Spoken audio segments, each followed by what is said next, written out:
Okay, it's time for This Week in Penn State Football with Greg Pickle and myself. Greg, this week we're going to talk about what is left for Penn State's football program. They're about halfway through camp. We know some of the questions are starting to get answered, but there's still a lot of questions.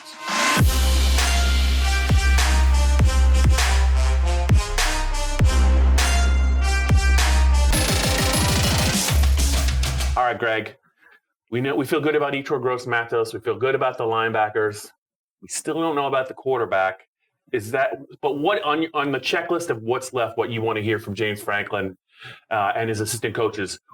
What's number one? What's number two? What's number three? Yeah, I'll start with what's number one from what I've heard so far from others, like fans and readers so far, and they're really curious about how the kicking battle is going to shape up, which it's not necessarily on top of my list, but I do get it in a way. I mean, Jake Pinniger was okay last year, but outside of 40 yards, not very consistent. You do have a guy now, Jordan Stout, who we saw, boom a couple kickoffs after or near the end of practice last week. Is it possible that he could maybe kick 40 and out and Pinniger 40 and in? It's a fair question, though, because you could rely on Trace McSorley in that offense to put some points up more often than not over the last 3 years. Maybe not as much last year, but you need a guy that can consistently not get kick blocked and make field goals from 35 and in. And Pinniger did that at times, and other times it was a little bit shakier. So I can understand that concern. It's not something that James Franklin's talking about much. Quite honestly, I don't know what there is. What do you talk about? You either go out and make them or you don't, So it'll be fascinating to see maybe if that works itself out here over the next couple of weeks. Yeah, I think in years past, James has talked about, I remember last year, Pinniger was supposed to be the guy, but I think we were talking about maybe Blake Gillikin would do two things. Right. And James is real hesitant to commit a kicker to more than one role, even though kickoffs isn't that big of a deal. That guy, the transfer, definitely has the strongest leg on the team. That is by far one of the strongest legs I've ever seen. I think if you're James, you probably go with Pinniger at the start of the year, but he's on a short leash. Like you said, he just missed too many kicks. He was 16 for 24. He was not very good at all from 40 plus, less than 50%. And you're going to have to make kicks like that in the Big Ten, especially the Big Ten East, or you're going to lose games. I think in the Kentucky game, he missed a couple of field goals. They lost by 3. It's got to be a little bit better. I'm sure Jake knows that.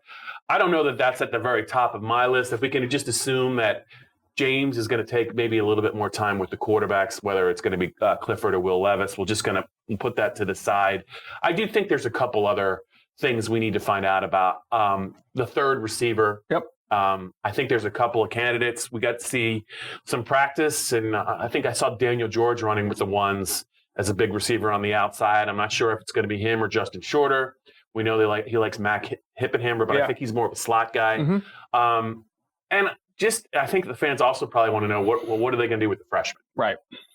How many of them are going to be greenlit, which means they're going to expected to play and not just a couple of games that they wouldn't redshirt them. They plan on playing them all year. And also, how many of them are going to play key roles? Yeah, I mean, at this point, we heard James Franklin say he wasn't anywhere close to ready to make that decision within the last 7 days. But, I mean, look, Keaton Ellis, it's hard to see them keeping him off the field, the corner from State College.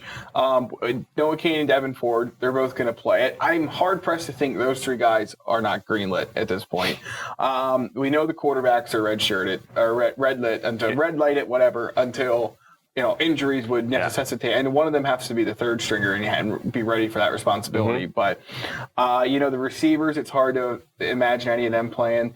Devon Ellis, Joseph Darkwa, I'm missing one here, Smith Vilbert, those guys look good, but it's hard.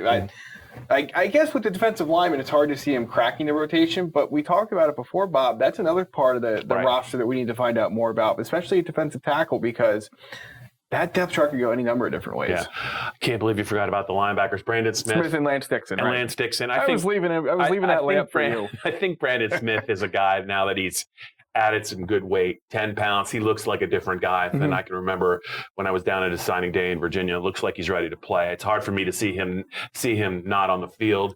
And I know that Lance Dixon is not the biggest guy, and I'm sure the fan base looks at the roster and I see he's only 213 pounds. But I think in the grand scheme of things, Penn State didn't really project him to be much bigger because his game's built around speed. Now, so are they going to be 13 games? They're going to play in 13 games all on special teams like Jesse Luketa did?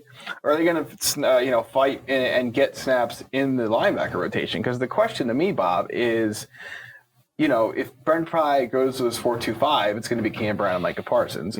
I don't know if either of those guys necessarily suited to play the middle right away.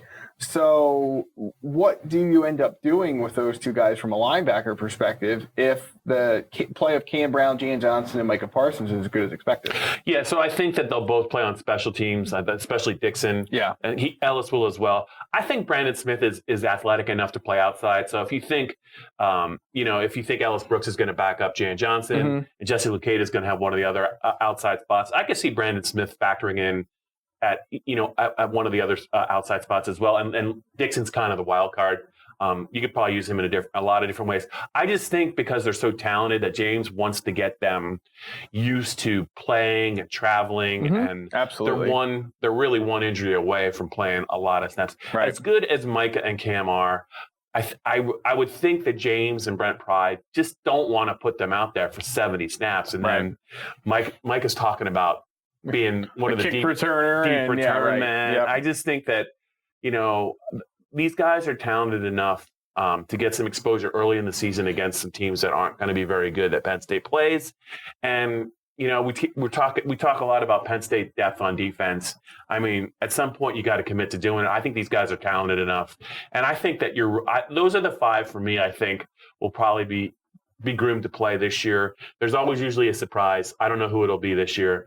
But as he continues to recruit well, it should be harder and harder for them to break in true freshmen unless they are 4 or 5 star talents. All right, let's get to the last part of this, Bob. Bold prediction. We are waiting to find some things out. What's your bold roster prediction for the season? Or if you don't have one ready, I can go first. Ooh, you can go first. I think it's Daniel George will have more catches than Justin Shorter. Oh! I just think that looking at George's progression, and we just don't hear as much about Shorter as you'd like to, and I don't know why that is. And maybe that'll change in the next 2 weeks. There's a lot of camp left. But there's just something about watching George during practice and seeing some of the things he's done in the past that makes me think he might just be a little bit more ready for prime time than Shorter is at this point. I could be wrong.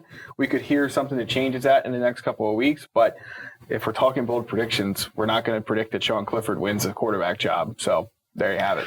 My bold prediction is Shaka Toney leads the team in sacks. Wow. Okay. Yetur Gross-Matos. By how many? Not by very many. I think Yetur had 20 tackles for loss and about, I want to say 8 or 9 sacks. Yep. Sacks are hard to come by anymore in this day and age.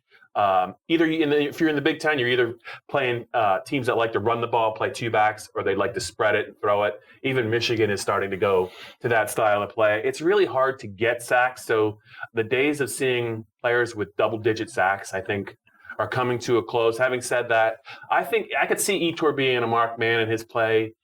The production just dropping a little bit just because he's going to be double and triple teamed. Shaka's bigger. Shawn Spencer talks about him as a 3-down player. And I still remember when he's had some moments. He had 4 sacks in one game last year. Really good game at Northwestern 2 years ago. He's a little bit bigger. Somebody is going to step forward in the defensive line room. It's nice to kind of project maybe Jason Owe, but he's still a young player. I think Shaka Toney is a guy that can take a big leap, and I'm going to say he nips Yetur for most sacks on the team in Penn State. I reserve the right to change my mind in a week, but right now, that's my bold prediction.